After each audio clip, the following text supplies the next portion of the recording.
Hi there.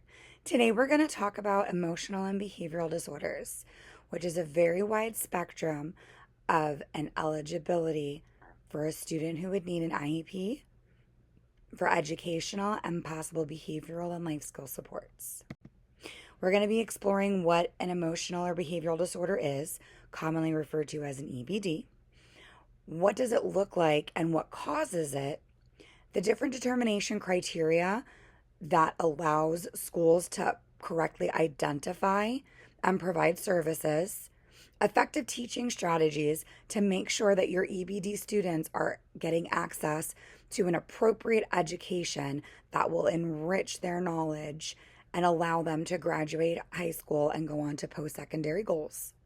And then I've also got a few notable facts about the disorder and how it affects the student population, and just a couple of other things to touch on that I feel are important to keep in mind when we're discussing emotional and behavioral disorders.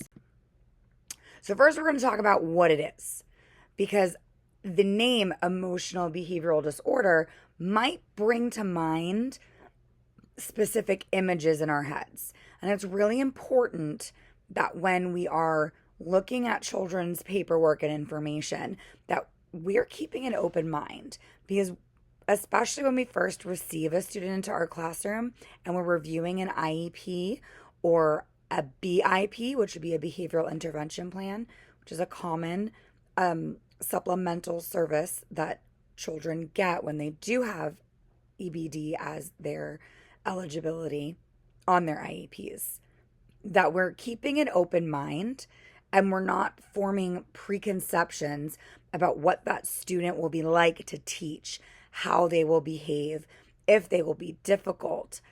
It is very important that we not go into this, because that can cause anxiety within the teacher and ultimately affect the outcome of your teaching and honestly just your personal relationship with that student. So emotional behavioral disorders are generally regarded as persistent difficulties in emotional or behavioral regulation that adversely affects a child's educational performance. So what on earth does that mean when we put it into practical terms? It's not a learning disorder. There's not a difficulty for the student to understand the information or comprehend it. Generally, there's not a difficulty reading, both mechanically or comprehensively. It doesn't necessarily involve difficulty with manipulation of numbers, understanding broader concepts, unless it's occurring with another specific learning disability. An emotional behavioral disability for a student essentially tells us that there are outside factors that affect their ability to actively participate in their education and take away the same skills and information as their peers. This can take the form of anxiety, depression, panic disorders, schizophrenia, bipolar, and sometimes for these students, it's a multitude of these diagnoses. A lot of these kids have been through traumas, or they're genetically predisposed to these things. But it doesn't necessarily affect the mechanics of learning as much as it affects their ability to properly participate. So now we're going to talk about what it looks like. I touched on that a little bit when I threw out a few diagnoses that were very common in students that are listed and categorized as having an EBD. But that's just a brief touching on the tip of what encompasses an EBD student. So in addition to the anxiety and depression, we can also look at oppositional defiance disorder. In that same vein is also PDA, or pathological demand avoidance. And the demand avoidance or the oppositional defiance doesn't even necessarily have to do with academic tasks or instructions.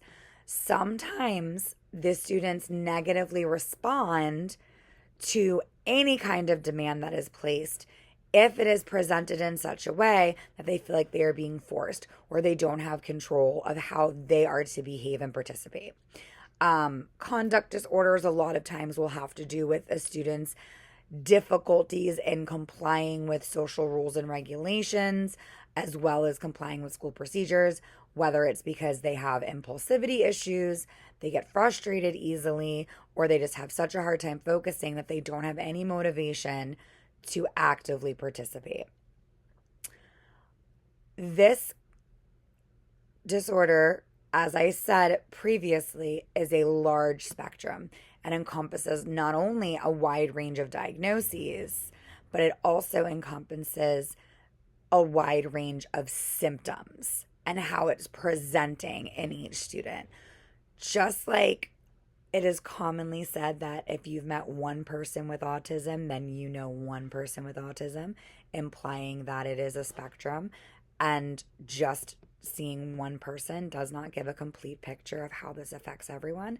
The same can apply to emotional and behavior disorders. If you met one child with an EBD, they may present with completely different symptoms than the next student that you meet with an EBD. And they can even have the same mental health diagnoses and will still present differently. Everyone is unique. That doesn't change just because a student has an exceptionality. It's not necessarily a neat little box that they fit in and everything about them is predictable. So some things that we can see would be hyperactivity, and we're talking about impulsive behavior, lots of fidgeting. Students may have trouble sitting, attending, things like that. There's aggression that can happen, especially when children have low frustration tolerance and they get very upset, frustrated, anxious, panicked, or angry in a short time period. We'll see a lot of aggression or self-injurious behavior, which is both of these are safety concerns. But self-injurious behavior, we're looking at a child hurting themselves. Sometimes maybe they're hitting themselves in the head, picking at their skin, stabbing at themselves with pencils, staplers, banging their fists against things. Any way that you can think of that you could possibly self-inflict injury, it's possible that you could see this. Again, you may not have a student that appears with any aggression. Withdrawal. Sometimes these kids feel extremely isolated. If you can think to your personal life and think of a very difficult time that you went through, you might have withdrawn from friends, not been interested in having phone calls or social commitments. The same can happen with these students. Sometimes it's overstimulation. Sometimes it's fatigue from trying to control themselves in order to function properly.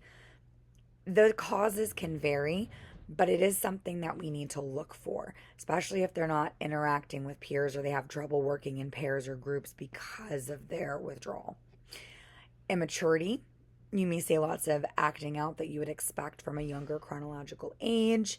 You may see poor coping skills to where a stimulus or a change that should not cause a huge disruption or a large emotional reaction in a child of a certain age will cause a large reaction and large emotions in a child of that age. And that's because that their exceptionality has made it difficult for them to learn age appropriate and situationally appropriate ways to deal with stressors. Learning difficulties can happen either as a direct result of the EBD, or again, they could have a concurring learning disorder, dyslexia. They could have blindness or hard of hearing. That doesn't exclude, just because their exceptionality is emotional and behavioral, doesn't exclude other factors that could contribute to learning difficulties. And commonly, the learning difficulties are also tied to the signs that we just discussed. And that can look like performing below grade level, again, having difficulty attending, or even just lack of motivation to be completing their work or putting a lot of effort into the work, exploring concepts further, thinking critically about what they're doing. These are all things that we need to be mindful of when we have an EBD student in our classroom, because if we can identify the way that it's manifesting, we can identify ways to help them. So every state has determination criteria. We're going to discuss some of the determination criteria for the state of Florida, since that is the state that we are currently teaching in. EBD is only one of 13 different types of disabilities that qualify for an IEP. And again, each state does have their own guidelines for what they are going to consider eligible. In the state of Florida, you need to have already gone through your general education interventions. What that might look like is targeted small group instruction or one-on-one instruction, following RTI or another tiered intervention system that your school might be using. And this has not helped. There's not a significant improvement in their performance assessments or their ability to actively participate in the classroom environment. In the state of Florida, you also need to have 4 very specific things completed. The first is a functional behavioral assessment, or an FBA. I mentioned earlier about BIPs, behavior intervention plans, and how those are sometimes implemented in conjunction with your IEP.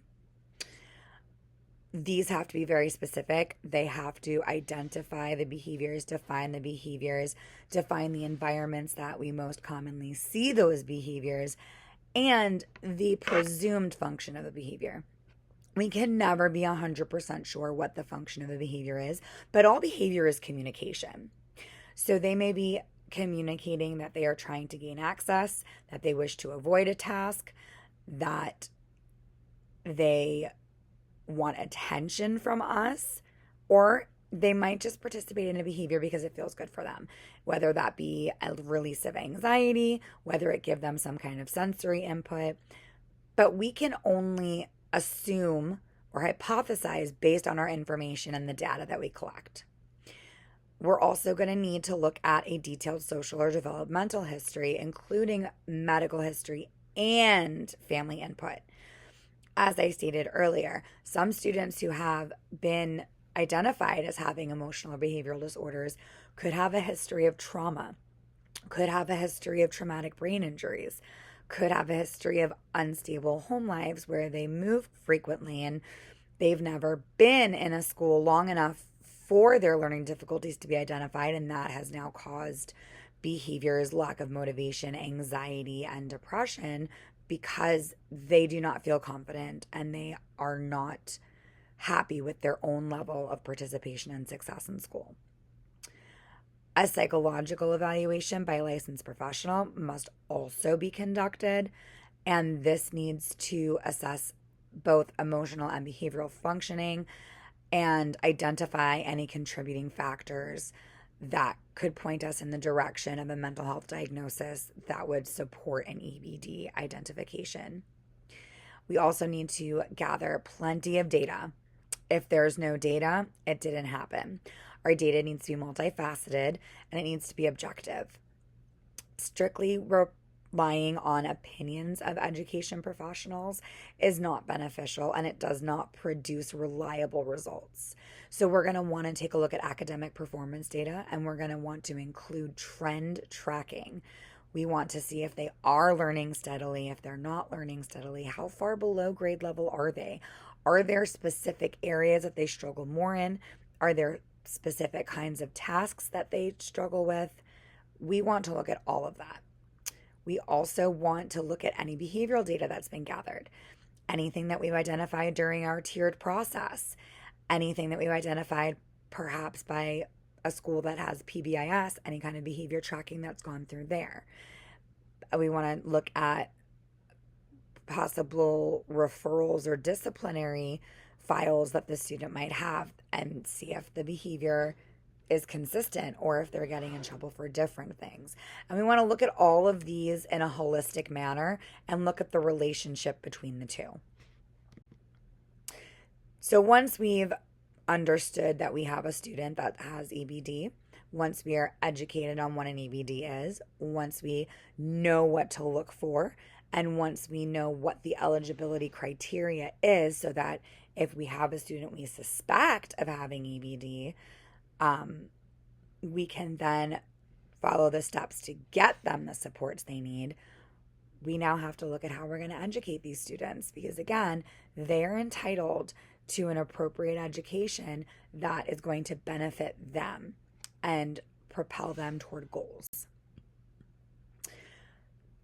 Strategies for teaching any child, but especially a child with an IEP because they've been identified as having an exceptionality, need to be evidence-based. We cannot, just like when looking at eligibility determination, we can't rely strictly on our opinions or what we hypothesize based off of our own observations on how students are reacting to our teaching. Again, we need to refer to data and we need to go with evidence-based strategies. They're evidence-based for a reason. Other professionals in our field have identified that these strategies work. So direct instruction on how to manage the symptoms of their EBD exceptionality, like emotional regulation, practicing mindfulness, therapeutic breathing, grounding, stop thinking, where when they start to kind of head into that anxiety spiral, we prompt them to stop, think about if they can fix it, really think about what is in front of them, looking at how to start, how to break things up into different steps so that we can help soothe their anxiety some and give them some confidence, and create behavior momentum, which means that we are having them do small, simple tasks first, breaking things down into little pieces so that they can be praised and feel accomplishment from each piece of a larger task. As they start to feel like they understand what they're doing, that they're good at what they're doing, they're confident in their abilities, it will be easier to get them to continue and finish these tasks. We want to look at peer-mediated instruction. A lot of times students may have difficulty socializing or feel not accepted. Having them participate in cooperative learning, peer assessments, they are getting that exposure to their classmates. They're learning how to work within a group, learning how to take feedback from a peer. And generally, peers are less intimidating than the adults in a school setting. The adults in the school setting can contact parents, which could lead to consequences, can provide disciplinary measures, and honestly act as a parent at school. So students may have fears of disappointing them. So by having feedback come from peers, someone who is their equal, it takes away that shame or that fear or that concern for disappointment, and it might be received better. And then in turn, they're also able to participate for their peers and provide feedback and offer suggestions, making them feel like they are truly working in a partnership instead of just being scolded or corrected. Using visual cues or modifying assignments are very helpful. A lot of teachers that I have encountered personally through substitution, through observations, they have visual organizers to help their students complete tasks. And then kids who have a really hard time regulating emotions, they'll have a countdown board where, they take, say, 5 tasks, 5 portions, and they flip over either a picture or an icon, and then it's showing them at the end, you get a break, you get to have a snack, whatever it is motivating for that student. Modifying assignments or assessments is also very important, but we need to make sure that we're not changing the content, just the way that it's presented and assessed. Sequential prompting is also very helpful, especially for larger tasks or assessments that require work over several days or involve a lot of multi-step directions. A lot of time, multi-step directions or projects that are lengthier and require more effort can be very overwhelming. The student can be fearful, or they can withdraw and shut down because they've already got experience behind them in dealing with their exceptionality, that is informing their own opinion of their competency. So breaking things down maybe a little bit further than you would your general education students. For example, if it's broken down into 5 different segments, break each of those segments in half. Chunk the assignment and see if they are able to more clearly organize what they are doing and more effectively regulate themselves in order to complete it. Collaborative planning is so, so important. Every single person in your school, at your site, in your department, brings something unique to the table and brings their own experiences with their own students. Collaboration across departments is invaluable. Collaborating with special education teachers is essential because they have spent a large amount of their career identifying and working with these students and learning about evidence-based strategies, learning about how to walk children through emotional regulation, how to collaborate with counselors and psychologists to get these students the support that they need. Establish rules. This may seem like a no-brainer because most classes have classroom management procedures and rules. But for an EBD student, especially one who is suffering from anxiety, having a clear understanding of what they can expect from day to day, both throughout the course of their day, what will be expected of them, and what they can expect to happen if they are either meeting expectations, following rules and procedures, or if they're not meeting expectations and not following those rules and procedures.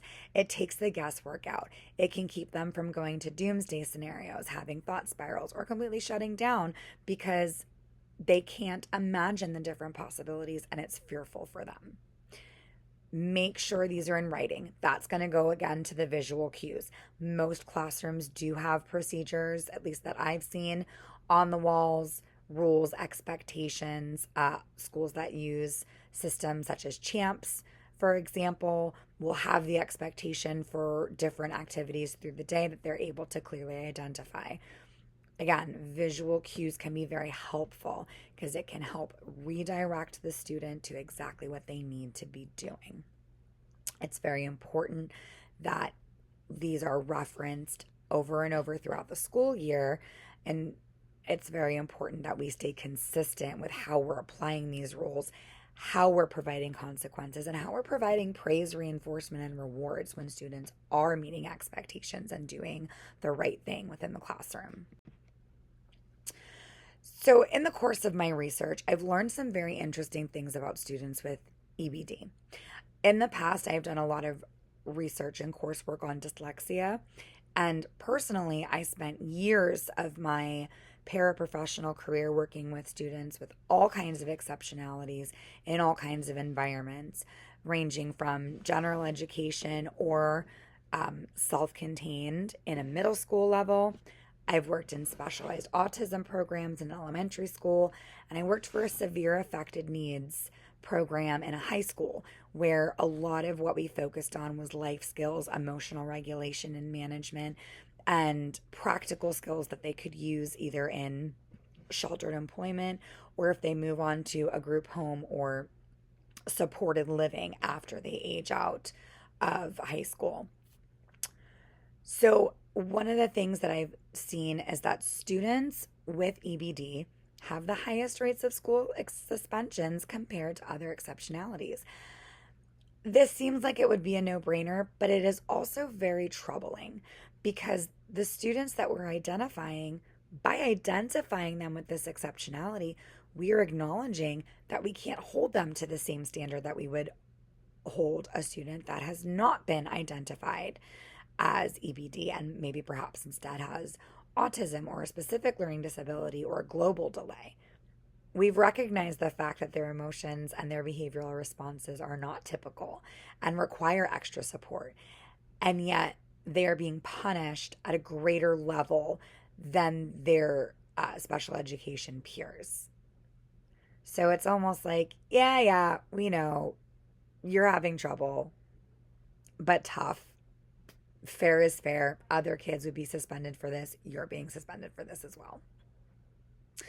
According to a study done about 20 years ago, so this is a little bit outdated, but from what I've seen, the trends are staying the same. Almost 46% of incarcerated youth, so we're looking at students that are in the juvenile justice system, are being supervised by family courts. The ones that are identified as a disability are identified as having emotional and behavioral disorders. Again, this kind of ties in with the school suspensions. We have children that clearly need support and help and guidance, and yet they're being punished at higher rates. And it doesn't stop at school. It can follow them into their adolescence as far as juvenile system, and then again as adults. Compared to the general population, youth with emotional and behavioral disorders are more likely to live in poverty, have a head of household with no formal education past high school, or live in a single parent household. This is interesting because one of the things that we've discussed is that contributing factors to emotional and behavioral disorders can involve trauma or family instability because they're not learning proper coping skills. They don't feel safe. They're in fight or flight more than the average child would be. And unfortunately, some of the most stressful things that these students are exposed to is their home life. Being poor and food insecure, housing insecure, massive amount of stress and uncertainty on a child. Having a head of household with no formal education past high school can indicate one of two things. Either maybe they're not earning what their potential could be had they had post-secondary education, therefore contributing to the poverty, or you could have adults that are not particularly interested in academics or did not do well in their academic career and either are not attempting to support the student at home or don't have the proper resources to support the student in activities that are beyond what they encountered and what they comprehended. Children with the most serious emotional disturbances can exhibit distorted thinking, excessive anxiety, bizarre motor acts, and abnormal mood swings. When we're talking about serious emotional disturbances, we're talking about bipolar, we're talking about schizophrenia, we're talking about complex post-traumatic stress disorder caused by trauma. We can even be talking about emotional issues caused by damage to certain parts of the brain because of a traumatic brain injury. This could mean that the student simply does not know how to logically think through a problem, whether it be personal or academic. It could mean that they panic as soon as they feel like they're not able to do something because, again, they have no expectation of what the outcome is going to be. They've never encountered it before. They may panic. As far as bizarre motor acts, abnormal mood swings, we can think of children with Tourette's syndrome as well. They, a lot of the time, can exhibit very bizarre motor acts, and it is very difficult for them to pay attention and to attend to what's going on, to comprehend what they're learning when their own body is what's distracting them and it's involuntary. Eating disorders are also very prevalent in the disability population, especially with EBD. It's also a multifaceted disorder, and it also is characterized by stress, anxiety, and depression. The food compulsivity sometimes is used as a way to gain control. Sometimes it is a sensory seeking issue. They like the texture, the taste, the feeling, the scent of certain foods. And so that gives them comfort and they seek those foods out. Or it could be aversive. They don't like to eat. They don't like textures of certain foods. They don't like smells, tastes, and they'll go out of their way to avoid it. And for some students, that limits their diet significantly and can contribute to food insecurity, especially if the parents or the schools are not able to provide those safe foods for them. Emotional and behavioral difficulties are among the most common chronic conditions with children. And children with chronic conditions have elevated risks. Now, it's very disheartening that emotional and behavioral disorders are one of the most common chronic conditions in children. But what is encouraging is the fact that there are so many different schools of thought uh, so many different avenues that we can go to help these students with their emotional regulation, help them gain confidence in themselves, and help them to establish goals that are not connected to any kind of biological cause and don't necessitate always any kind of biological intervention that can't be controlled. The student, through their own motivation, is able to work at this condition, whereas a student that had a genetic disorder, doesn't matter how much they want to overcome it, sometimes they just can't do anything about it. Again, this is extremely important to keep in mind when we're teaching these students. We need to come to them informed, understanding, and aware of what we are looking at and how to help them. At the core of all of these students is still a child that wants to do well, that wants to be happy in their lives.